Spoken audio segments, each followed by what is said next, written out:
Clara la huelga, hay hambre en las casas, es mucho el trabajo y poco el jornal. Y en ese entrevero de luchas sangrientas se venga de un hombre la ley patronal. Preguntas de un obrero que lee. Un podcast de historia sobre la clase trabajadora.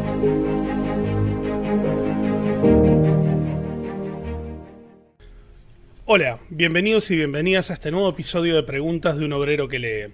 Hoy estaremos hablando sobre la clase trabajadora en la experiencia de Buenos Aires y para ello nos acompaña Lucas Poy. Lucas Poy es profesor y doctor en Historia por la Facultad de Filosofía y Letras de la Universidad de Buenos Aires, trabaja como profesor en la Freie Universiteit Amsterdam de los Países Bajos y anteriormente fue investigador de CONICET en el Instituto Rabiniani de la UBA y docente en las carreras de Historia y Sociología de la misma casa de estudio. Es además coordinador de la International Association of Labor History Institutions, la IALI, y de la Red Latinoamericana Trabajo y Trabajadores, ambos con sede en el Instituto Internacional de Historia Social de Ámsterdam. Forma parte también del comité editorial de la revista Archivos del Movimiento Obrero y las Izquierdas, de la revista latinoamericana Trabajo y Trabajadores y de Rey Desnudo, revista de libros. Asimismo integra el comité asesor del Journal of Labor and Society de New York y es corresponding editor del International Review of Social History. Su ámbito de especialización es la historia de la clase trabajadora y las izquierdas en Argentina a fines del XIX y comienzos del siglo XX, así como la historia internacional de la socialdemocracia en el periodo previo a la Primera Guerra Mundial, temas sobre los que ha publicado 2 libros y varias decenas de artículos en revistas especializadas tanto en Argentina como en el exterior. Es autor de 2 importantes libros para la historiografía argentina, como Los orígenes de la clase obrera argentina, Huelgas, Sociedad de Resistencia y Militancia Política, en Buenos Aires 1888-1896, y el último, El Partido Socialista Argentino 1896-1912. Hola Lucas, bienvenido. Hola, ¿qué tal? Muchas gracias por invitarme. No hay por qué, un placer tenerte acá. La primera pregunta es la convencional. ¿Pronuncié bien la Universidad de Ámsterdam? ¿Se pronuncia así? Es la Freie. Bastante bien. Frat, ahí va. Supuse que no era del todo correcto, pero por ahí andaba. Bueno, Lucas, para comenzar, preguntarte un poco cómo se fue conformando y quiénes la componían esa masa trabajadora que habitó Buenos Aires ahí en el tránsito del post-caseros, digamos, ¿no? Y de esta segunda mitad del siglo XIX que va a terminar alimentando lo que posteriormente sería una clase trabajadora. Bueno, hay varios afluentes, ¿no? Obviamente, lo que hay que tener en cuenta, en primer lugar, es que son unos años de una enorme transformación demográfica, de un enorme crecimiento demográfico. Es decir, está forjándose una clase en varios sentidos, ¿no? Un poco eso es de lo que trabajé en mi primer libro. En un sentido puramente demográfico, si quisiéramos, puramente objetivo, para poner alguna palabra, en el sentido de que eran personas que antes no estaban haciendo esas actividades y ahora sí. En ese sentido más literal quizá, de aparición de una clase trabajadora. Y en el otro sentido, que como sabemos es el que más nos interesa, también en un sentido subjetivo, en el sentido de que esas personas que están haciendo ciertas actividades se constituyen o se consideran a sí mismos parte de un mismo colectivo. En cuanto al primer aspecto, ese aspecto, si querés, más objetivo, más material, económico, en un sentido muy laxo, ¿no?, de la palabra, como te decía, lo que hay es un crecimiento demográfico muy grande en el cual obviamente la inmigración es un fenómeno muy fuerte. Esto no significa de ninguna manera que, como dijo infelizmente el todavía, presidente Alberto Fernández, que todos bajamos de los barcos. Eso es una barbaridad. No todos bajaron de los barcos. Hay un elemento de población local, es decir, que existente, como dijiste después de Caseros. Lo que sin duda es cierto, que el caso argentino, que incluso se destaca que respecto a otros casos sudamericanos, el impacto de la inmigración es muy grande, incluso en términos proporcionales, ¿no? En términos proporcionales, pensá que Argentina en esos años tiene un impacto inmigratorio mayor a Estados Unidos, proporcionales quiero decir, por supuesto, no absolutos. comparar, decir, la población que había y la población que llega es una enorme cantidad de población.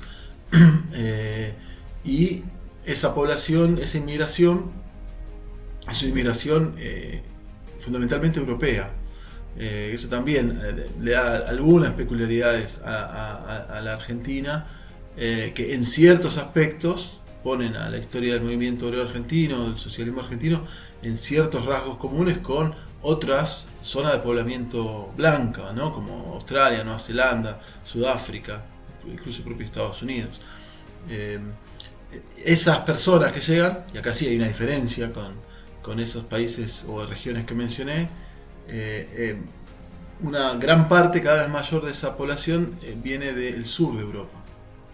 Eso también tiene que ver con el tiempo, el momento de la inmigración. Es una inmigración de los que sobre todo cobran mucha velocidad en la década del 80 del siglo XIX, y para esa época, incluso en otras regiones, ya eran las regiones del sur de Europa, sobre todo las que estaban teniendo un impacto grande y pienso, estamos hablando de España y de Italia sobre todo, como sabe cualquiera, ¿no? que conozca la Argentina.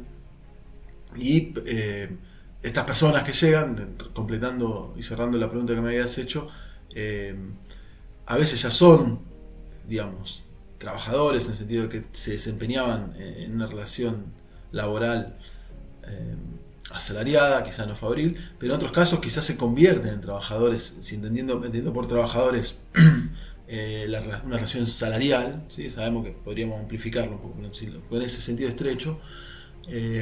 Quizás se convierten en trabajador por primera vez, es decir, que comienza a trabajar por un salario por primera vez, quizás al llegar a Argentina. De modo que quizá, y eso no lo escribí así en el momento cuando escribí el libro, pero en ese sentido la formación en la clase de Argentina también es parte de un proceso de formación de clase a nivel mundial, es decir, alguien, campesinos, sectores que dejan las zonas rurales y se proletarizan. Después podemos discutir un poco qué significa eso, pero se proletarizan en un sentido más estrecho del término, ¿no? Que pasan a trabajar por un salario en otro lugar del mundo. Es un fenómeno interesante. Claro, y además pienso esto que vos decías, no todos bajan de los barcos, desde luego que no, y también cómo cambió el perfil de esa recepción inmigrante, digamos, ¿no? Y hay estudios que muestran que en la primera mitad del siglo XX quizás estaban más esos inmigrantes del deseo sarmientino, digamos, ¿no? Esos inmigrantes del norte europeo, y cómo progresivamente la tendencia va a ser en realidad a la preponderancia de la presencia de estos inmigrantes más bien del sur europeo, que también dialoga con estos procesos internacionales de formación de la clase de lo que vos hablabas, ¿no? Pienso en este sentido, desde inmigración francesa después de la Comuna, inmigración alemana, poca quizá, pero importante después de las leyes de Bismarck, o inclusive también obviamente los italianos que se están viniendo desde lo que van a ser las guerras de unificación italiana y otros conflictos como la Primera República en España. Digamos, es un mundo que está bastante convulsionado y que expulsa una mano de obra, o por lo menos una población que se va a ampliar de diferente manera acá en la Argentina, que viene también arrastrando esas realidades de experiencias no solo laborales, como vos planteabas, independientemente de qué anclaje laboral tienen, sino también en este sentido de experiencias de lucha, digamos, ¿no? Es decir, van a traer también cierta experticia en términos de organización en algunos casos, y otra la van a adquirir acá. En ese sentido, preguntarte, tanto con la población local como con esta inmigración que llega, ¿cuáles son las condiciones de vida de esta Buenos Aires, ¿no? Un poco en el libro jugás con esto, no tan Buenos Aires, digamos, ¿no? ¿Cuál es esa realidad para la clase trabajadora que se está formando? Sí, bueno, me gusta que lo hayas retenido. Yo también se lo puse a un artículo. Es el nombre de una canción de Calamaro. Es del disco Honestidad Brutal, que a mí me gusta mucho.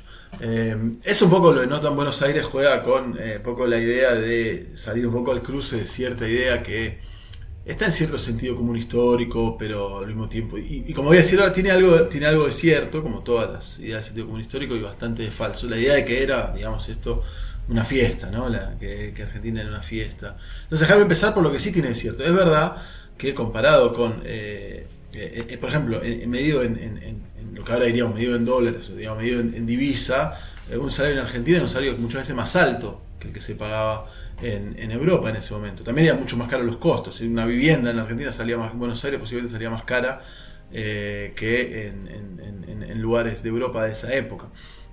Y también es verdad que para el que salía de una población puramente rural, llegar a Buenos Aires en 1890, 1895, 1900 habrá sido un impacto fenomenal. Lo pude comprobar en mi propia familia, que emigró a Argentina de Galicia en 1952, es decir, mucho más tarde.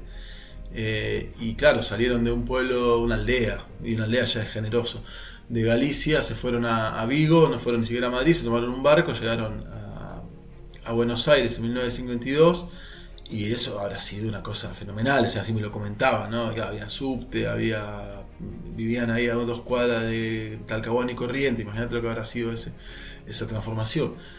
Claro, el impacto de la gran ciudad, digamos. Exacto, era la primera gran ciudad que conocían, una ciudad de abundancia, o sea, donde había además, pensá que venían de la España de la posguerra. En ese sentido sí, es indudable que Argentina era en ese momento un lugar que parecía un lugar rico. En ese sentido era un poco como hacer la América, ¿no? Como un lugar donde se podía uno reinventar y poder hacer posibilidades. Al mismo tiempo, como uno se lo puede imaginar, la mayoría no tenía grandes oportunidades, es decir, tenía que ir a trabajar a las ciudades y no conseguía un pedazo de tierra como quizá había esperado cuando había emigrado, se tenía que quedar en las ciudades. Ese es el primer gran fenómeno que se ve, y quizá estructuralmente el más decisivo para mí. A pesar de que es un país agroexportador, que por las características de la propiedad rural, por las características de la explotación, no requiere demasiada mano de obra en el sentido de poblamiento del campo. Se requiere mano de obra en ciertos momentos del año, en ciertos momentos para la cosecha, pero lo que tenés no es que tenés una población campesina o una población que llega para poblar el campo, entre comillas. Es una población que sobre todo llega y se queda en las grandes ciudades, en Buenos Aires, en Rosario. Eso no significa que no trabajen en el campo, a veces trabajan en el campo en algún momento del año. Pero el imaginario, Lucas, el imaginario era en definitiva ese, ¿no? Llegar a Argentina suponía poder acceder al pedazo de tierra. Después se corrobora que no acontece así. Siempre ¿o no? es difícil, ¿no? Saber, pero por ejemplo algo interesante que me acuerdo cuando había hecho el libro, que ya fue hace mucho, por cierto, había notado cuando vos veías la forma en que declaraban su profesión o su oficio, ¿no? Su ocupación, las personas que llegaban, quizás decía más de lo que querían ser, que no solo de lo que eran, sino de lo que querían ser. Entonces vos ves una proporción enorme que habla de ser campesino o trabajar la tierra, etcétera. Está un poco esa idea. Eso se conecta un poco con lo otro que vos dijiste, con esta inmigración política, etcétera.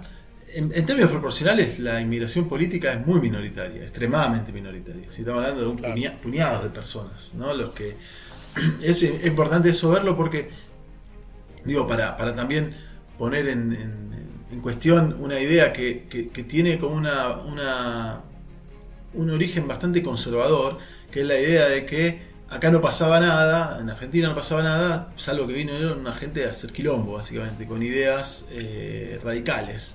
Que es una idea originalmente muy reaccionaria, es una idea que está en la base de lo que va a ser la ley de residencia, etcétera. Podemos hablar de eso un poco después. Exacto. Pero que ha filtrado un poco, ¿no? Ha caído un poco en cierto imaginario la idea de que, bueno,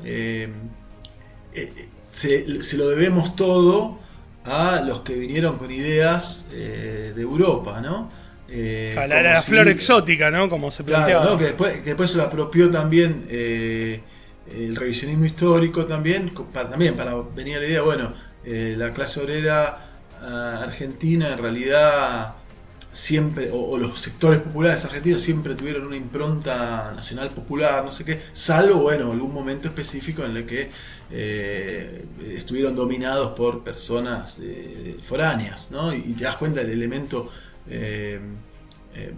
reaccionario que tiene eso, lo cual no quita obviamente que efectivamente, sería una tontería negarlo, hay un impacto muy grande de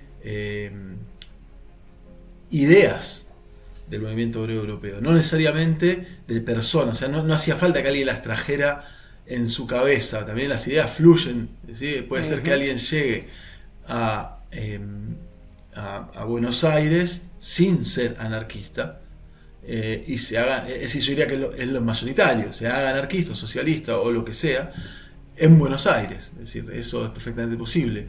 Lo que sí es indudable es que para fines del 19, principio del 20, y esto vale no solo para Argentina, esto vale para todo el mundo, es un mundo que está en un estado de flujo, hay una circulación de ideas, una circulación de personas, se han acelerado los flujos en el mundo. Entonces, en ese sentido, y solo en ese sentido, la clase obrera argentina no arranca desde el mismo lugar que arrancó, no sé, el cartismo. Bueno, habían pasado cosas, esas cosas se transmitían, pero en realidad vale para todos lados, eso no solo para el caso argentino.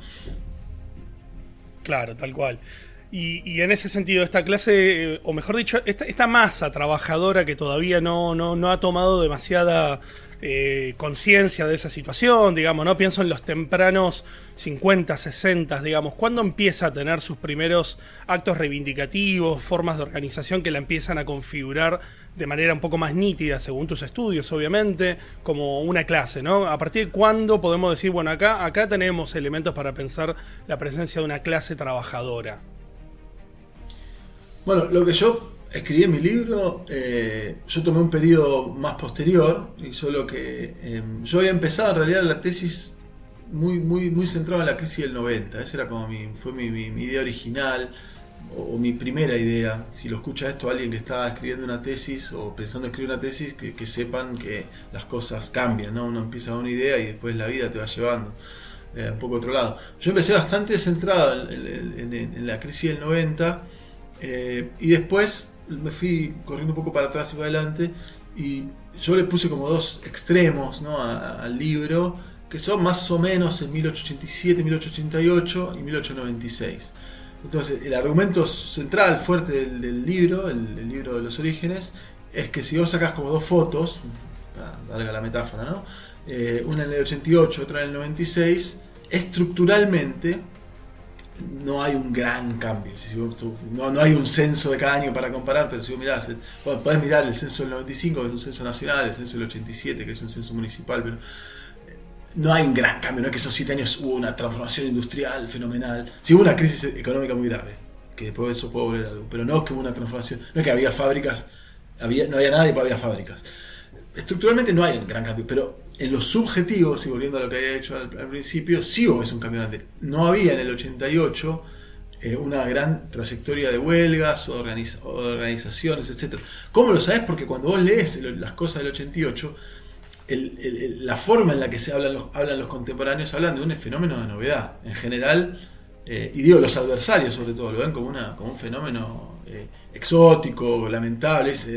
Yo le puse ese título a la introducción porque creo que no me acuerdo si el diario La Prensa o La Nación, creo que La Nación, tenía una editorial que decía: llegó el mal del siglo, llegó a nuestro país el mal del siglo, como la enfermedad del siglo, ¿no? Que sería, bueno, la lucha social, la lucha obrera. O sea, una exageración, por supuesto, de parte de un editorialista preocupado o con ánimo de preocupar, pero algo te deja esa sensación cuando vos lees toda la fuente de esos años, el 88, 89, de que insisten tanto en la novedad que evidentemente había cosas que antes no existían.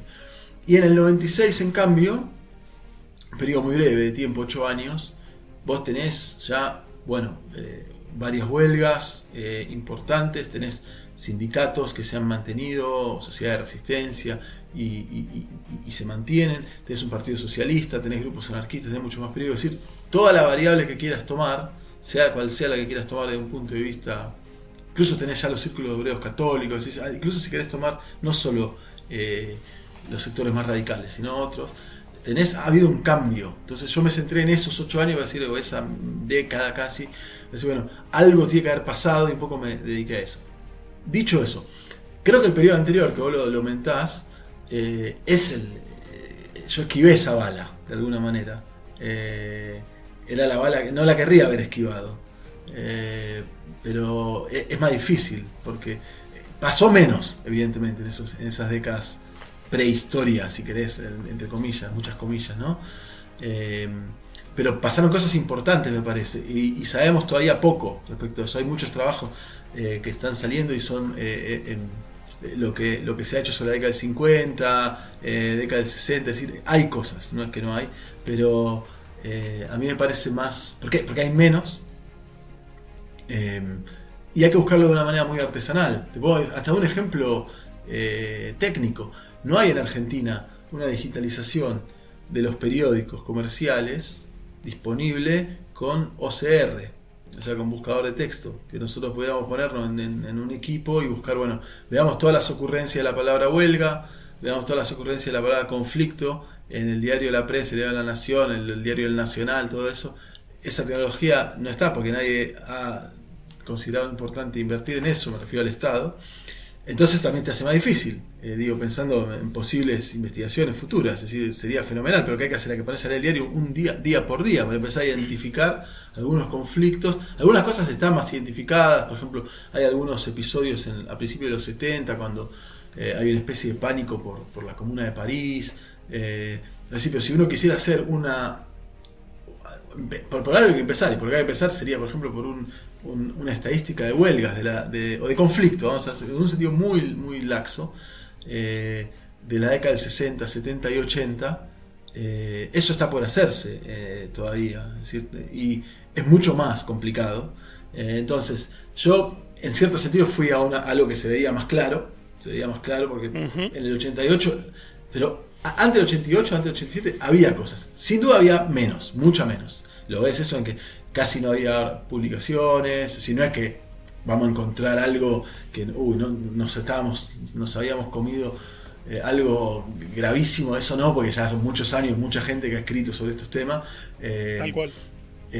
Pero sigue siendo falta. Yo creo que el día que tengamos 4 o 5 libros más sobre el 60, el 70 y el 80, vamos a estar mejor que ahora. Lo que es indudable es que entre el 87, 88 y el 97 pasó un salto. Y eso es lo que yo un poco insistí en el libro. Claro. No, desde luego que además, bueno, la crisis de fuentes que tenemos, obviamente sabemos que es un limitante muy importante, pero bueno, en este sentido, un poco vos lo adelantás, lo deslizás también en el libro, digamos, la presencia de estas conflictividades que vos rastreas poco antes, esos 2-3 años previos al estallido social de lo que va a ser la crisis de 1890, de alguna manera es la foto que permite sospechar que hacia atrás ya habían formas de organización, obviamente más endebles, más pequeñas, sociedad de resistencia, pero bueno, claramente la presencia se te hace muy evidente ya en el 88, digamos, ¿no? Un poco al pie de esta crisis ya la conflictividad crece enormemente. En ese sentido, preguntarte, bueno, ¿qué impacto tiene esta crisis de 1890 en la configuración de la clase? ¿Y qué corrientes ideológicas, digamos, acompañan esta organización y esta explosión, ¿no? Esto que vos marcás en esta casi década que vos estudiás, no cambia gran cosa estas dos fotos, como metaforizabas vos, de la producción, pero cambia radicalmente la forma en la que los trabajadores se perciben, se organizan y luchan. Claro, o sea, la crisis del 90 casi que habría que hacer como empezarla antes, porque lo que yo advertí, bueno, lo habían advertido otros antes, no hace falta ser muy sagaz con eso. En el 88, en el 89, que son años de mucha conflictividad, la crisis económica todavía no ha impactado, está carburando, porque hay algo bastante básico para todo lo que hacemos historia del trabajo y para todos los que vivimos del trabajo en general. En general, cuando hay una crisis enorme, una desocupación enorme, es bastante probable que haya menos conflictividad obrera, ¿no? Una cuestión de, que quizá a alguien del público le puede parecer raro, pero en general cuando hay más desempleo tiende a haber menos conflictividad obrera porque es más fácil que te echen está más desorganizada la clase. Eso no significa que no haya otras formas de lucha, por supuesto. Lo que yo veo en el 87, 88, empieza a haber inflación.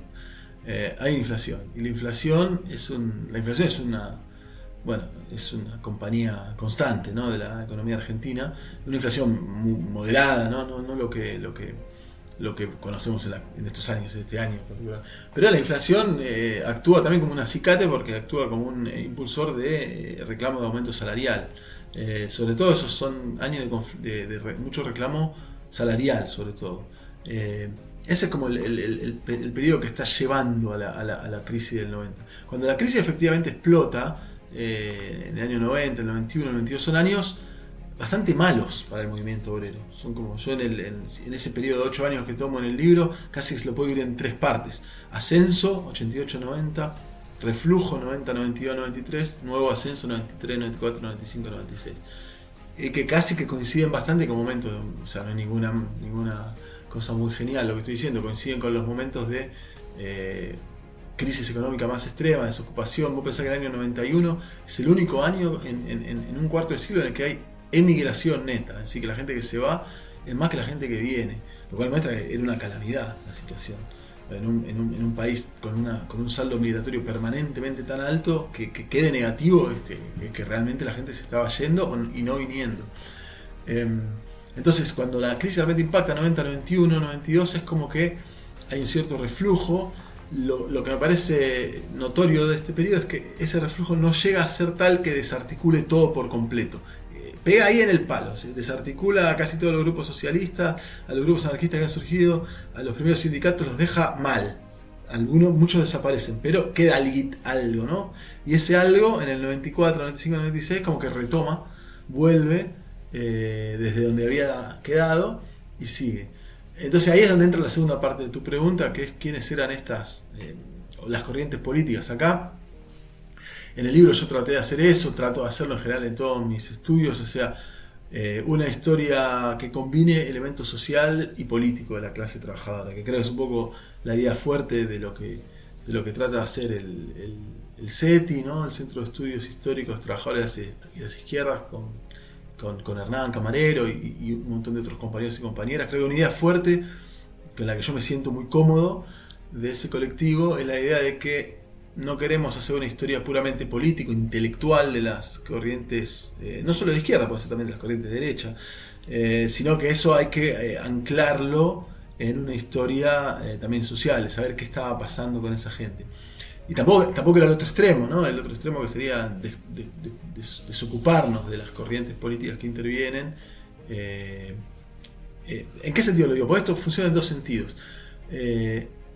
¿Cuál es? Un día una persona, o sea, lo digo esto para cualquiera que esté escuchando y para todos los que nos interesa la historia del trabajo. Un día la gente sale a luchar, ¿sí? Un día empieza una huelga. El observador ajeno, y eso es un problema para los historiadores e historiadoras, en general lo describe como una erupción, como un contagio, como una explosión, como un estallido, usa la metáfora que quieras. Lo que transmiten esas palabras son la idea de algo imprevisto. Eso en general lo que transmite esas ideas. Porque en general para el observador ajeno es imprevisto. O sea, vos pasás todos los días por un lugar, ese lugar está todo tranquilo, y un día pasás por ese lugar y hay un piquete, o hay una huelga, o está todo cortado, no sé, algo. No, vos no sabías qué estaba pasando, entonces lo atribuís a un fenómeno imprevisto. Como historiadores, historiadoras, eso no podemos decir eso, porque eso simplemente hablaría mal de nuestra tarea. ¿Sí? Esas personas que un día hicieron algo, por algo hicieron algo ese día. Ese es como el gran santo grial que perseguimos, ¿no? Quienes hacemos esto. ¿Sí? Nosotros queremos saber por qué luchan los que luchan y por qué no luchan los que no luchan, del mismo modo. Para entenderlo, se hace un poco más complicado, porque decir que esto fue una cosa que pasó de un día para el otro, y posiblemente lo único que muestra es que nosotros no sabemos muy bien qué pasó. Entonces acá viene lo que decía, la relación entre lo político y lo social. En ese lugar en el que un día pasó algo, cuando pensábamos que no pasaba nada, también estaba pasando algo más silencioso, algo más, subrepticio. Entre las cosas que estaban pasando, muchas son del plano de lo económico, material, llamamos, como le querramos decir, ¿no? Un desgaste, un cansancio, un hartazgo, un odio de clase, un agotamiento, una tragedia que le puede pasar a una persona que está cerca tuyo, y esas son cosas que acumulan y generan. Por eso es importante hacer cuando hacemos historia de la clase trabajadora, tener una comprensión de estos fenómenos. Es decir, yo no sé cómo es el modelo de trabajo.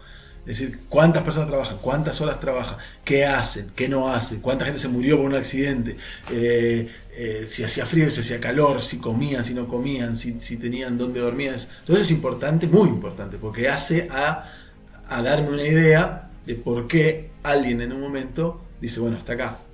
O también no dice hasta acá y sigue, ¿no? Eso es por un lado, ese elemento social, llamarle social económico, no importa cómo le queramos llamar, de hacer un elemento de una historia que no sea puramente de problemas intelectuales. Pero por otro lado, también esas personas que trabajan, sufren, se mueren, comen, no comen, tienen frío, tienen hambre, les duele el cuerpo, se lastiman, etcétera, esas personas también están expuestas y actúan en torno a ciertas ideas. Eso también le pasa a la gente. No, vos capaz no lo sabés porque cuando vos pasás por la puerta y dices, mirá, esta gente hoy explotó y hay una huelga. Pero capaz toda la mañana sabía un tipo o una tipa repartiéndole un volante a esa persona. Eso habrá tenido alguna influencia y alguna influencia la ha tenido. ¿Cuánta? No sé. Esa persona la llevó al vestuario, digo, una fábrica que tenga vestuario, la puso en un cartel o no, y bueno, eso vos no lo sabés porque estás afuera. Es decir, ¿qué dijeron esas personas? ¿Qué no dijeron? ¿Cómo se pelearon? ¿Qué pasaba? ¿Qué ideas compartían? ¿Qué ideas no compartían? ¿Qué cosas les daban bronca?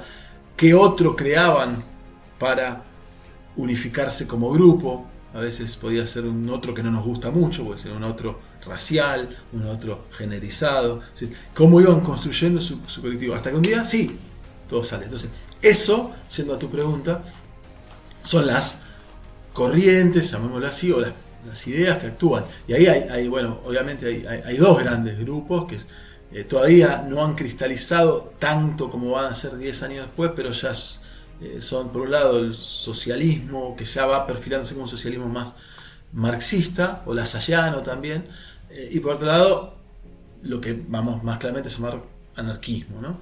Todavía hay zonas grises. Vos pensás que la primera internacional se había roto, pero todavía la segunda internacional, cuando empieza a surgir en el 89, todavía los anarquistas están adentro. Es decir, todavía hay bastantes zonas grises. A veces vos encontrás anarquistas que se llaman así mismos socialistas. Todavía no ha cristalizado del todo, pero ya hay claramente distintas tendencias. Y esas dos tendencias son, bueno, las que yo veo, por lo menos en Buenos Aires, son los socialistas, o los socialistas son sobre todo alemanes, tienen un periódico, tienen una influencia y una tradición.